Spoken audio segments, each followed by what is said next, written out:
Alright, so last week was a little bit of a bummer. I've got something nicer. I've got something really nice. I've been waiting to try this out for a very long time, and it finally went on sale, and I swooped in and I got it and I brought it home, and it is Canson Mi-tientes pastel paper. This is the assorted pack. It's got many different colors in it. We're gonna maybe pick and choose one from each until I find one that I really like, and then we'll see. Maybe I'll buy specifically in that color. I don't know. For now though, we're just trying out the paper. Come draw with me.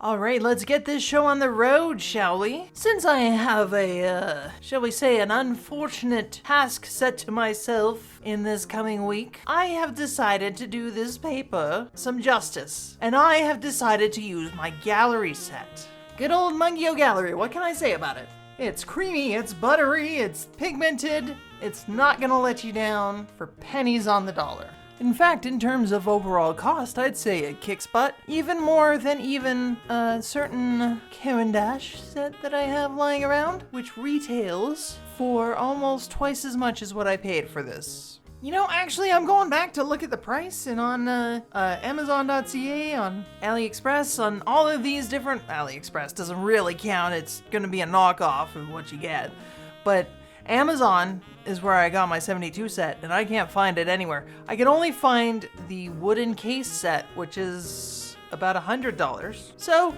if you get a fancy wooden case with it, it's almost as much as the 24 pack. Also, I don't think that I'm going to be rage buying a set of pastels again this week.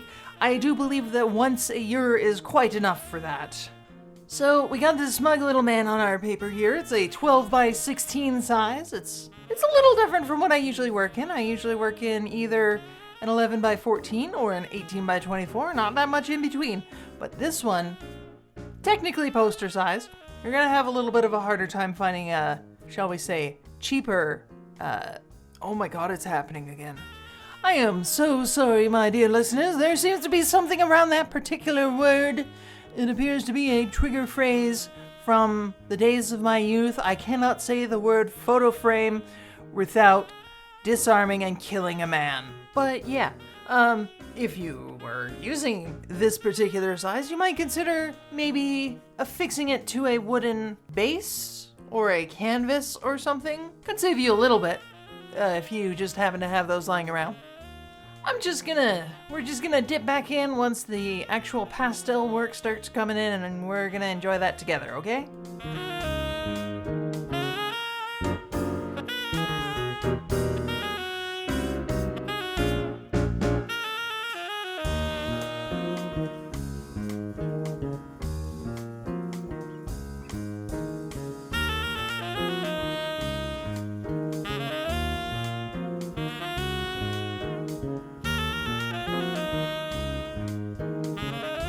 And I am back.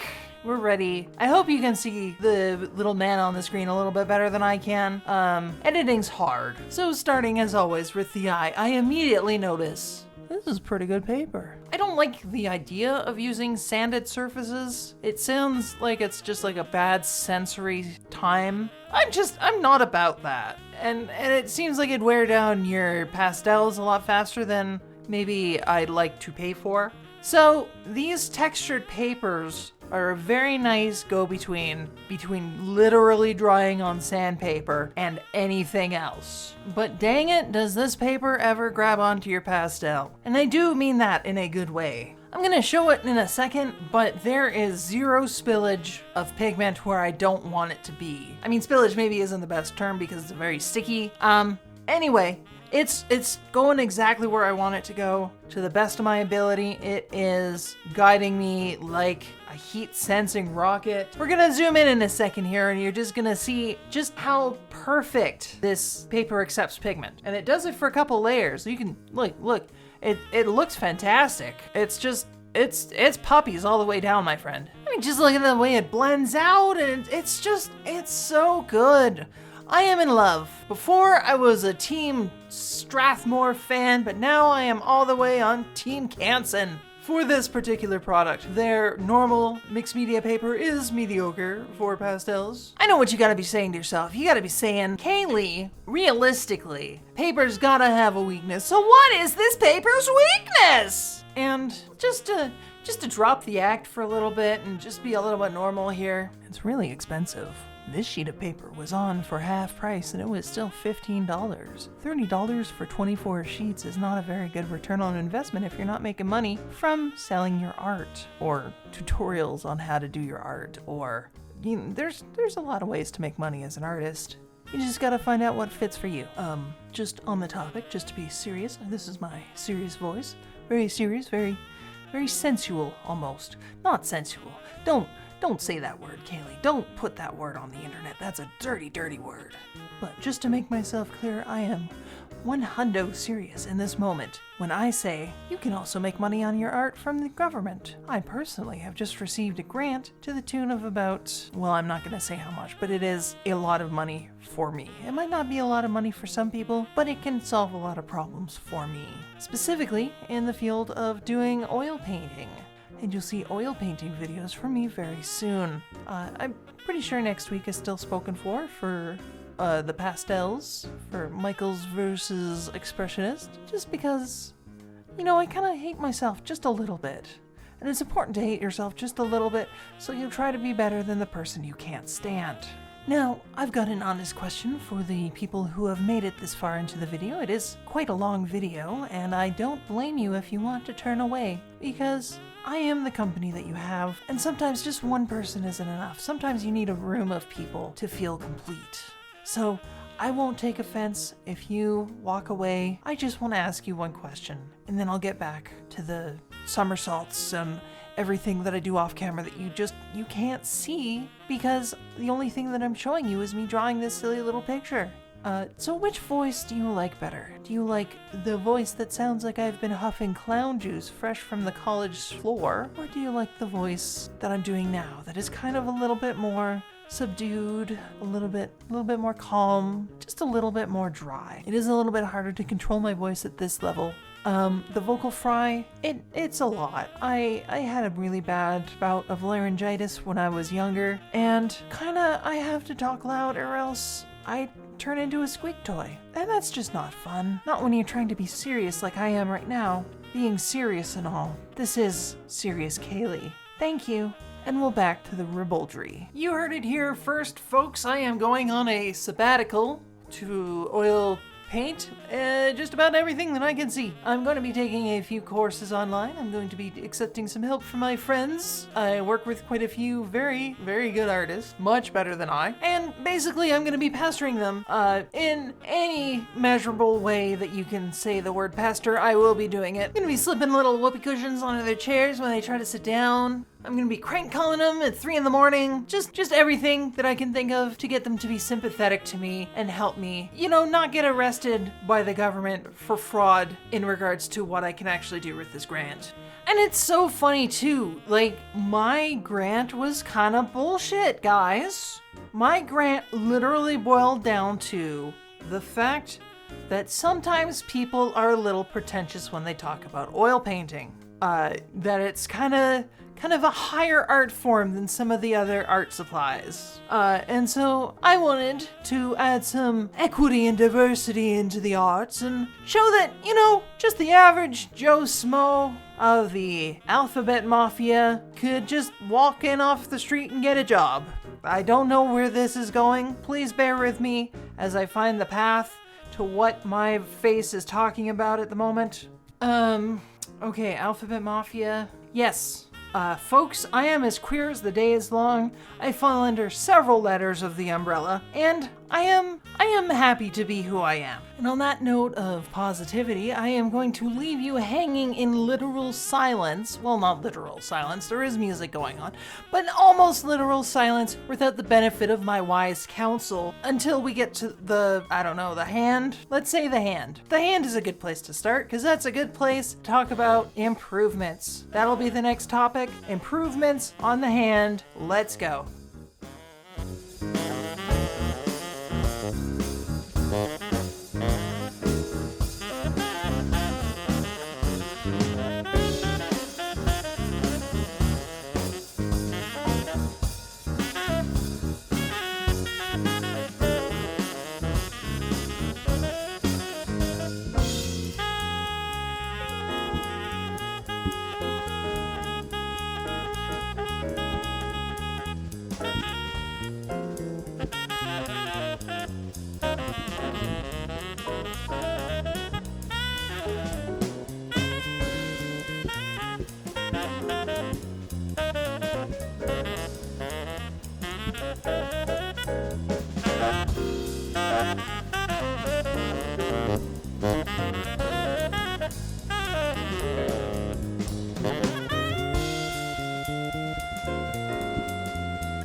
Back again from the cold embrace of the abyss where I reside whenever I am not physically talking on a microphone.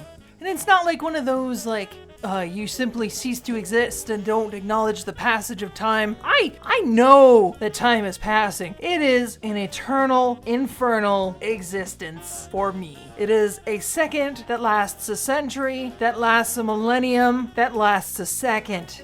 Time is a square. Time is an obloid rectangular form, a trapezoid. It has many sides and none. And now we're talking about hands. So let's talk about hands. Long story short, I'm kind of bad at drawing hands, or rather painting hands, because I'm not using lines here. And that's really the issue, is that I'm not good at drawing hands without lines, which is painting hands. This is just as confusing for me as it is for you. Please, if you're not following my logic here, I get it. I really get it. I don't follow my logic either. But basically in my brain, painting is working with shapes and drawing is working with lines, and that's how I distinguish the two. So for me, drawing with pastels would be painting because I don't use lines, and oh my god, I've gone cross-eyed. I just invited my cat up to the and she's already gone. Okay, that didn't last long. I was gonna have a little bit of a call and answer period. She doesn't really talk, so there'd just be a lot of awkward sounds. Maybe it's just for the best that didn't happen. And no, there is nothing to distract me from the fact that I am bad at hands, and in generally bad at shaping things that aren't faces. It is a weakness of mine. I am working on it. Just because you're good at drawing one thing doesn't mean that you're good at drawing another thing. You have to practice drawing the other thing too. The skills translate a little bit, but if you're really good at drawing faces, you might be okay at drawing horses. But if you're good at drawing horses and faces, then you'll be able to draw more things in general than just faces. This is a jack of all trades situation. And I am not a jack. I do not jack. I am jackless. But from what I understand, what you really have to do when you're trying to present a shape as three-dimensional without necessarily using lines or anything like that is to show weight to the object, which is basically making one side darker than the other, making the edges different than the surrounding areas too. There's a lot of stuff that I'm not doing here on the hand, and it's kind of really bugging me because I've already put varnish on this painting, and I can't go back and change it because it's not a workable fixative, because that would just be smart. And I don't do smart. But we're just about to change out from the nice gallery set to the still pretty good, definitely worth more than what you pay for Crayola set that I have. I am looking into getting maybe a 28 pack of the Crayola oil pastels. It's very hard to get those in Canada. I'm not sure why, but Crayola Canada just doesn't seem to make them. It's character flaw. Anyway, they also sell I think they're neon oil pastels, which is just kicking. I would love to get my hands on a pair of those eventually. They're not as light fast as their regular Crayola is not really light fast anyway, so what are you talking about? But they'll fade in the sun a lot faster than even the regular Crayolas will. So they're not really useful for showing off pieces, but dang it, are they ever fun. And Crayola is all about fun. It's not about archiving your work and making sure that future generations can benefit from the genius of your labors, and it's just about making cute scribbles with your kid. What was I talking about? Oh, we're talking about Crayola, and we're talking about how the background shows off that even if you're using a dry pastel like Crayola, it still blends pretty well, and it still grabs a lot more pigment than you would think, and it's just good. This is just good paper. 100% recommend it. if you're at the point where you can make use of it. Even if you're not quite at that point, you know, maybe pick up some when it's on sale. I just recommend it. It's so good. You can't go wrong with it. Just don't buy it full price. Never buy anything full price if you can help it, really. I mean, that's just like, I saw someone at my store the other day drop $600 on an introductory painting course. Just top end golden paints, golden acrylic paints, and $250 worth of brushes for like 5 brushes. Don't do that. Don't be that person that spends almost $1,000 on what can very possibly just be a class that you flunk out of, and then you just put everything in a box and you never see it again. Buy it on sale. When you're starting out, buy the cheap stuff. When you're ready to move on, you'll start to feel the constraints of the art materials that you're working with, and then you'll know that it's safe to reach out a little bit. God, I've been talking a long while. I'm probably gonna have to cut some of this out. Anyway, the main point that I'm making here is that this paper is good for all fun sizes, fun for all ages, good for all sizes. Buy some, enjoy it. Bye. Oh my God, that was a real treat to work with. If you're working with oil pastels, if you're working with soft pastels, maybe even if you're working with pencil crayons, if you're a little bit of a masochist, you're gonna love this paper. What's not to like? Actually, there is one thing that I don't like. The largest size that you can get a pad in is 12 by 16, which is just barely too big for getting my particular brand of cheap, oh my God, picture frames. 12 by 16 is technically poster frame size, you know, and the individual sheets that you can get, one second, I'm gonna go hang this up. The individual sheets that you can get are 19.5 by 25.5, I think, either 25.5 or just like straight up 25 inches. So you got to do a little bit of cutting to fit it into a standard poster size frame of 18 by 24. I got lots of those. You know, well, I got 2 of them. That's 2 more than I need right now. So I'm counting that as a lot.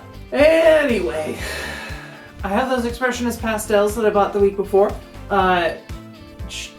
Showed up after I did this week's video. What do you want? Which will win, Artist Loft or Expressionist?